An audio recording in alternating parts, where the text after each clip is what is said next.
It is, of course, winter now, and with winter comes winter activities, and we don't really have a whole lot of those in Percy's Park. Well, I figure we change that today. We're going to have winter games and winter fair. We're going to have hot cocoa. Of course, we need hot cocoa. There is kind of a problem in that we don't really have a wintry area over here. The closest is over there behind me, where we have a little mountain. Let's have a look. We have this little hill over here for the racetrack. We can maybe extend it, make it a proper mountain to race over. I think it'll be cool. And this could be like our little winter area over here. Isn't that fantastic? I think it'll be cool. This transition is taking a bit longer than I thought it would because we're going to the button, or sorry, I should say the button. And the button is going to help us make a really cool wintry area over there. Here, there we go. Let's go have a look. It is over here. Oh, this is really taking long. And The button. what's that? This wasn't here before.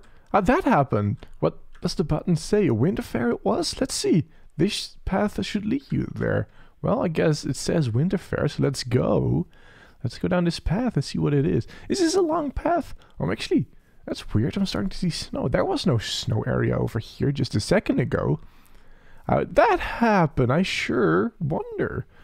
Well, I think this is really a long transition. There we go. Oh, look at that. Here is a really nice area where there is no winter fair yet, but we are building that today, of course.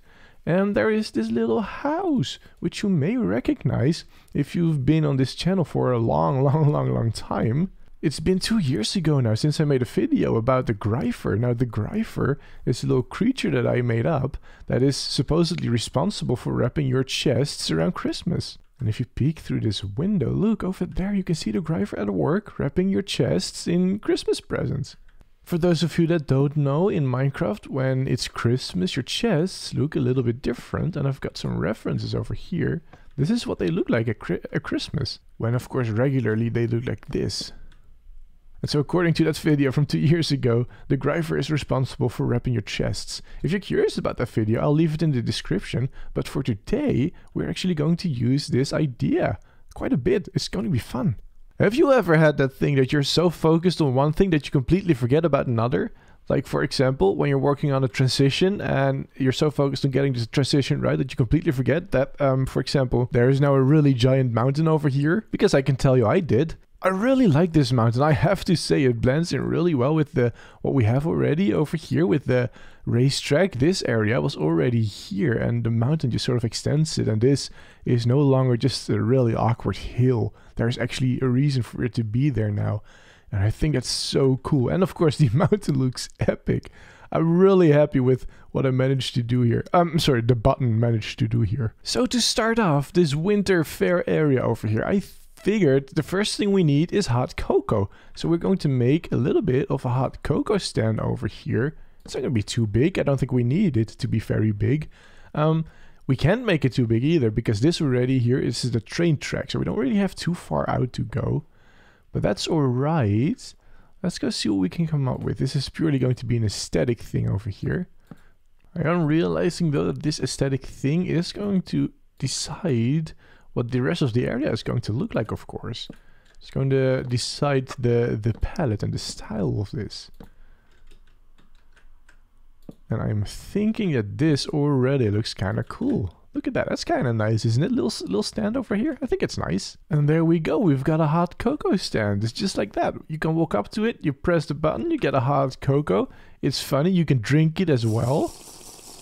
And that's not really how that works though, is it? You see, when you're in survival or adventure mode, which is the intended game mode for this map. Look how big that mug is, by the way. What's going to happen when you drink it, it gets replaced by a bottle. That mug, that really cool thing that I made, is going to get replaced by a bottle? How is that possible? That's not possible. That shouldn't be allowed to work. And so we are going to do a little trickery over here. What we're going to do is we're going to create a scoreboard. And this scoreboard is going to detect when we have used a potion. Now, just so that I can show you, I'm going to set it to the left, to the sidebar. As you can see now, if I drink a thing, we can detect when I've drank a potion. And when that happens, what we can do is we can replace the water bottle with an empty mug, which I think is cool. Now, if I hit reload, it should That's not exactly what I had in mind, but I guess it's working. Let's try that again, shall we? There we go. As you can see, the scoreboard got reset, and now I'm not getting any more mugs. Let's try that again, shall we? With an empty inventory, we get a hot cocoa, we drink it. And okay, for a brief second, you can see that's a bottle, but it does get replaced. And so I'm going to say it's good enough for now.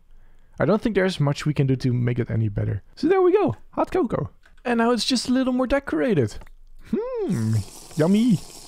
Alright, do you remember how I told you about the Gripher and how he wraps your chests into Christmas presents and how we were going to do something with that later? Well, now is that later. We're going to do something with that. We're going to add a little game to Percy's park. It's going to go right over here, so we need to clear some space.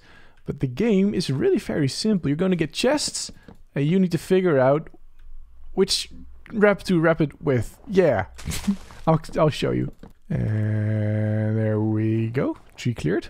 Alright, so here's what I'm picturing, right? We've got this sort of conveyor belt, and what's going to happen from these flaps, we're going to have chests, and they're going to be random chests. It's either going to be a big chest or a small chest, and it's going to come over here, and it will stop right over here, and it's up to you to figure out if it needs a green wrapping paper or a red one, because the small ones have red, and the big ones have green. So you press the button, and that one if it's a small one, and then it goes to the next one. Now if you have it right, you get a point, which is really cool. If you don't get it right, that's absolutely fine. The chest will just continue going, so you get a new chest and a new chance to get it right this time. I sort of figured the game can go on for about 30 seconds, and you can maybe have a little competition with your friends, see who can get the highest score. I think that'll be cool. Now I just need to make the game.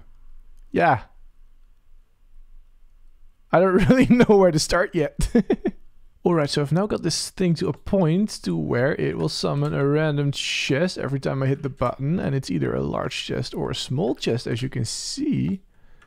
It's completely random, which is fantastic. That's what we need. Now we need to make it so that it goes over. And I think that's simple enough. No, I broke something. Now it should work. There we go, chest. And it moves over and summons a new one. Moves over, summons a new one, moves over, summons a new one. And this all seems to work. Brilliant. Alright, so now I've got it to where we've got a whole bunch. When I press the button, they scoot over, a new one gets summoned, and over on this end, they also get deleted then, which is going to be tricky to demonstrate. You're just gonna have to trust me, they just sort of disappear behind here. Awesome, now it's time for the actual game elements. Alright, so now I've got a point scoring system sort of in place. I've got one half of it, the green half. If I press the button now, that's not a large chest, and green needs to be a large chest, so we don't get a point. As you can see, this did not go up.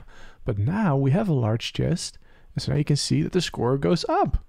Look at that, that's cool, isn't it? Now we won't get a score, now we will. Yeah, there we go.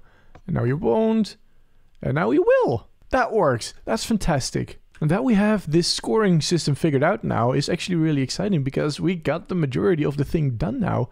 Now we just need to make it usable. This is not very user friendly, is it? Nobody is going to know what they're supposed to do here unless they watch this video. No, I want to make it user friendly here, so we're going to focus on that next. And look at that, there it is. So I took a very minimalist approach to explaining this game. This is what you see when you enter the play area over here. There are no signs explaining anything. I hope it's kind of obvious, or it will become obvious to the player.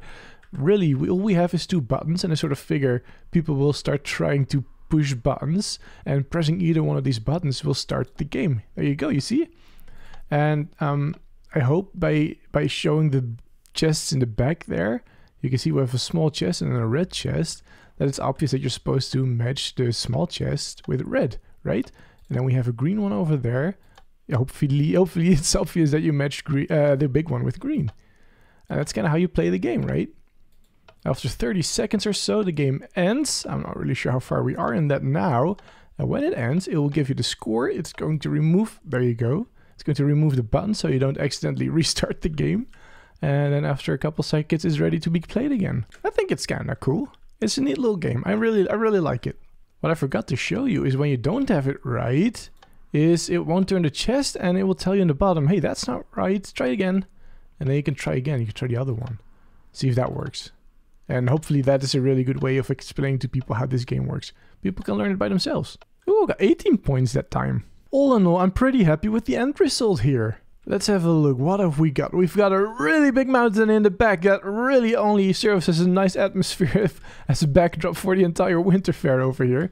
We've got a nice house where the Gripher is currently busy changing all the chests, wrapping them up in Christmas presents. There you can see him. Fun little fact, those chests are real chests. And so when Christmas comes, they will all be wrapped. And so it's kind of like the Gripher wrapped all the presents, which I think is kind of cool. Then if we come over here, we have the fun little match the wrap to the gift box thing game, which is a lot of fun. I have to say, I've played it far more than I care to admit. For testing purposes, of course, for testing purposes. Hey, 26 points, that's pretty good. And then when you're done playing the game and you've explored this area, you can get yourself a nice warm hot mug of hot cocoa, and it's really fun, it's really delicious. Isn't that the best feeling ever? And with that, we've come to the end of today's episode. I hope that you've enjoyed watching it as much as I enjoyed creating it. I hope you get yourself a really nice warm mug of hot cocoa for yourself. You deserve it. And I'm realizing this is the last episode of the year. So happy holidays, and I'll see you in the new year. Bye-bye!